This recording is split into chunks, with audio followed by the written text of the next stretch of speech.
ലക്ഷ്യബോധമില്ലാത്ത കുറെ പാർട്ടികളുടെ മുന്നണിയാണ് UDF എന്ന LDF convener EP Jayarajan. Lok Sabha തെരഞ്ഞെടുപ്പിൽ ജനം ഇടതുപക്ഷത്തോടൊപ്പം നിൽക്കും. കേന്ദ്രവും UDFും എത്ര എതിർത്താലും കേരളത്തിൽ ഒരു വികസന പദ്ധതി പോലും മുടങ്ങില്ലെന്നും EP ജയരാജൻ റിപ്പോർട്ടറിനോട് പറഞ്ഞു.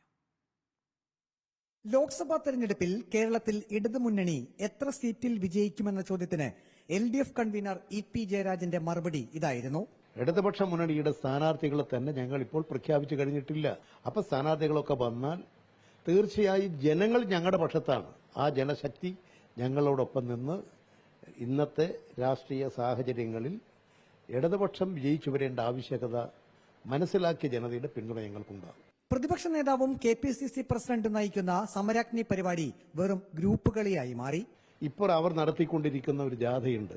ഇന്ത്യയിൽ RSS സംഘപരിവാറിന്റെ ആപത്തിനെതിരായിട്ട് അവർ പ്രസംഗിക്കുന്നുണ്ടോ? അവരെ വഴിക്ക് വെച്ച് തെറി പറയാനും അശ്ലീലം പറയാനും ഗ്രൂപ്പ് കളി നടത്താനും ഇതാണല്ലോ ഇപ്പൊ നടക്കുന്നത്. ഇതാണോ കേരളത്തിന്റെ താല്പര്യം? കേരളത്തിന്റെ താല്പര്യം ഇന്ത്യ നേരിടുന്ന വിപത്തിനെതിരായിട്ട് ജനങ്ങളെ ആകെ കൂട്ടിയോജിപ്പിച്ച് അതൊരു വലിയ മഹാപ്രസ്ഥാനമായി മുന്നോട്ട് വരിക എന്നുള്ളതാണ്. തൃശൂരിൽ NDA LDFന് വെല്ലുവിളിയാകുമോ എന്ന ചോദ്യത്തിന് മറുപടി ഇങ്ങനെ. ഒരാൾക്ക് ആഗ്രഹിക്കുന്നതിന് അവരെ തടസ്സപ്പെടുത്താൻ കഴിയുമോ? മനുഷ്യൻ എന്തും ആഗ്രഹിക്കാലോ.